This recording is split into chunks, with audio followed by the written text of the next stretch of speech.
અને પહેલાદને જોઈને એમને દયા આવી ગઈ કે આવડા કુમળા બાળકના ઉપર આટલો બધો અત્યાચાર, એની ઓખો કઢાય આપણે. એમને એક હરણાનું લીધું અને હરણાનું પકડીને હરણાની ઓખો કાઢી અને પહેલાદને છોડી દીધો. અને પેલી બે ઓખો લઈને હરણાની રાજાના હરણાકશ્યપને આપી કે અમે પહેલાદની મારીને એની ઓખો કાઢીને લઈને આવ્યા છે. પાછો પહેલાદ આવ્યો એટલે કે આ બધા મારાથી દગો રમે છે. એટલે હરણાકશ્યપની બેન હતી હોળિકા, એને તૈયાર કરી.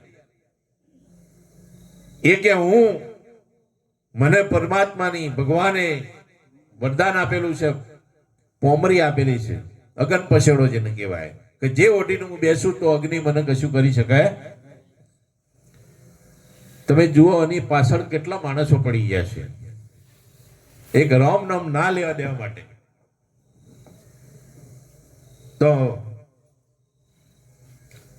તો કે શું કરવાનું કે અગ્નિ ખડકો અને હું એમાં બેસું. તો ફાગણ સુદ પૂનમના દિવસે આ પ્રોગ્રામ ગોઠવ્યો. હોળીના દિવસે ફાગણ સુદ પૂર્ણિમાએ આખા ગામનો લાકડો અને સોણો ભેગો કરી અને હોળિકા એમાં બેઠી ભત્રીજાને ખોળામાં લઈ. થઈ ભત્રીજાને મારવા માટે અમાર ચૂંદડી ઓઢી અને બેઠી છે. પણ પરમાત્માને કળા કરવી. પવન આવ્યો અને ચૂંદડી ઉડી જઈ અને પહેલાદને ઓઢાઈ જઈને હોળિકા બળી ગઈ. આવું બધા નહીં હતું કે આવું પહેલાદ મરી ગયું છે. અને પેલા જે ભક્તો હતા ને એ ભગવાનનું ભજન કરતા હતા કે આવડો બાળક આપણો બચી જાય તો સારું. સવારે 4 વાગ્યા ને એટલે જે રાક્ષસો હતા ને દાનવો એ દારૂ પીપીને રાતના મશગુલ બની ગયેલા હતા. એટલે તો મોડા ઉઠે, ભક્તો વહેલા ઉઠેલા. તો પેલા અગ્નિનો જે પેલો ઢેર હતો ને એમાંથી અવાજ આવતો હતો, શ્રી રામ શ્રી રામ શ્રી રામ. એટલે પેલા ભક્તોએ કીધું કે આ તો ભગવાનને નું ભજન કોક કરે છે ને. એ તો પહેલા જ સિવાય બીજો કોઈ ના હોય છે. મેં જોયું તો પેલા બચી ગયેલો બેઠો છે ને હોળિકા બળીને ખાક. એટલે એ પ્લાન ફેલ ગયો. એટલે સવારે ઉઠ્યા ને પેલા રાક્ષસો એટલે ગોડા થઈ ગયા કે આ શું કહેવાય, આપણી ફઈ બળી જઈ અને હારે બચી ગયો. એટલે ગોડા થઈ ગયા, એકબીજાના ધૂળ સોટીને કોઈ અબીલ પેલા યુવાને ક્રૂડ ને બધું સોણ ને બોણ સોટ્યું અને ભક્તોએ અબીલ ગુલાલ ઉડાડ્યા. અત્યારે નહીં કહેતા કે ભાઈ ખબર પડી જાય ત્યાં ખાતા નહીં. એ હોળીને ધૂળાટીનો દિવસ એટલાથી શરૂઆત થઈ. હોળિકા બળીને ખાક થઈ ગઈ. ભગવાને પહેલાદને બચાવી લીધો. એટલે આપણો પણ બાળક હોય, પહેલું બાળક, તો એને આપણે અગ્નિદેવની દર્શન કરાવવા લઈને આવીએ. કેમ કે જેવો પહેલા જ અગ્નિદેવે બચાવી લીધો ને એવો અમારા બાળકને પણ તું રક્ષા કરજે.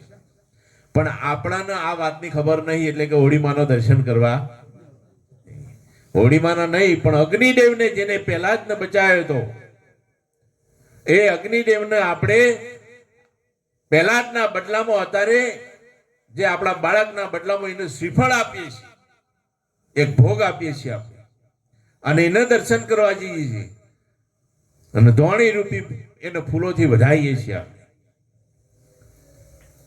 એ રિવાજ ત્યારનો ચાલે આવે છે. બદલામાં એટલે એને શ્રીફળ હોમ્યું છે આપણે. એમ પહેલા જ પણ ઉગરી ગયો અને એટલેથી આ ભક્તિની શરૂઆત થઈ. પહેલાદે ભક્તિ કરી 15 કરોડ માણસોના ભક્તિ બતાવી. કેટલા? એ જમાનામાં 15 કરોડ માણસોને ભક્તિ શું છે ને, રામ નામનો મંત્ર આપ્યો. એમાંથી 15 કરોડમાંથી 10 કરોડ આગા પાછા થઈ ગયા. પેલા જોડોણા નહીં કેતા ભગત પૂર આવે એટલે જાજા થાય ને પછી રાગે રાગ રાગ કહતા કહો ભક્તિ ફળી નહીં. એમ કરતા કરતા પાછા વળી ગયા. એવા 10 કરોડ પાછા વળી ગયા, 5 કરોડ તર્યા. પહેલા યુગમાં 5 કરોડ તરી ગયા અને 5 કરોડ દેવ બની ગયા. બીજા યુગની અંદર હરિચંદ્ર રાજા થઈ ગયા. જો ક્ષત્રિયોએ ભક્તિ કરી છે તમે. બીજા યુગની અંદર હરિચંદ્ર રાજા થઈ ગયા અને હરિચંદ્ર એ ભક્તિ કરીને બધા આપણે જાણીએ છીએ, ઇતિહાસ લાવો નથી કેવો.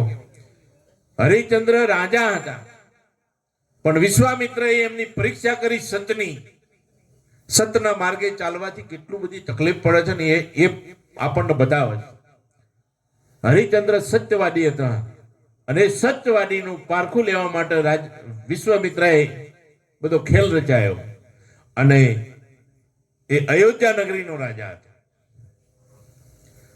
અને અયોધ્યા નગરીમાં જેને કાશી વારાણસી કહેવાય, બાજુની નગરી, અયોધ્યામાંથી જઈને કાશીમાં વેચાણ હતો.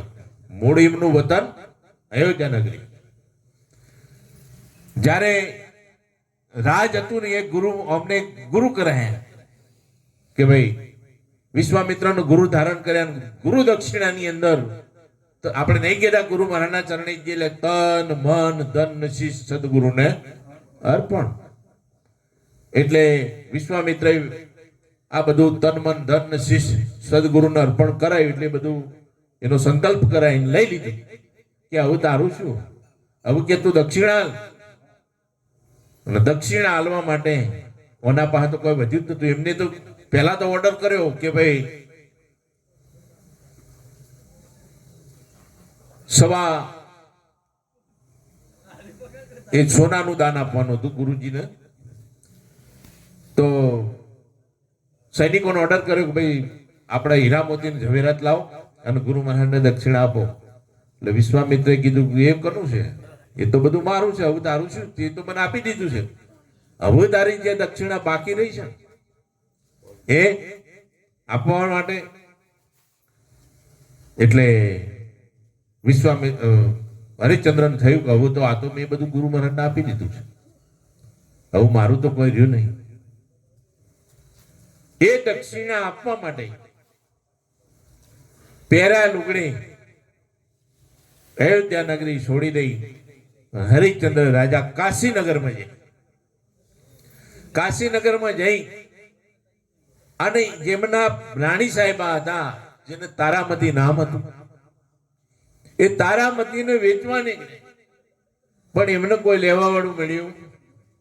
ફરતા ફરતા એક વેશ્યાનો દરબાર હતો અને ગુણિકાએ કીધું કે રૂપાળી કન્યા છે તો લાય તને હું લઉં, પણ હું એના આટલા આપું. તો જે દક્ષિણામાં જે આપવાનું તે પૂરું થતું. ગુણિકાના ત્યાં તારાદીને વેચ્યા. રોહિત કુમાર નાનો બાળક હતો. એ રોહિત કુમારને માળીના ત્યાં બાગમાં પેલા ફૂલ છોડવાનું પાણી વેચવા માટે ત્યાં વેચ્યું. તમે જો ભક્તિમાં કેટલું બધું સહન કરવાનું આવ્યું. અને હરિચંદ્ર રાજાને કોઈ લેવા વાળું, કાશીનગરના ચોકમાં હરિચંદ્ર પાડે પોકાર, કોઈને વેચે મંદિર માળિયા, હરિચંદ્ર વેચે છે ઘર તેરી નાર. તમે જો કેટલો બધો સમય એમનો.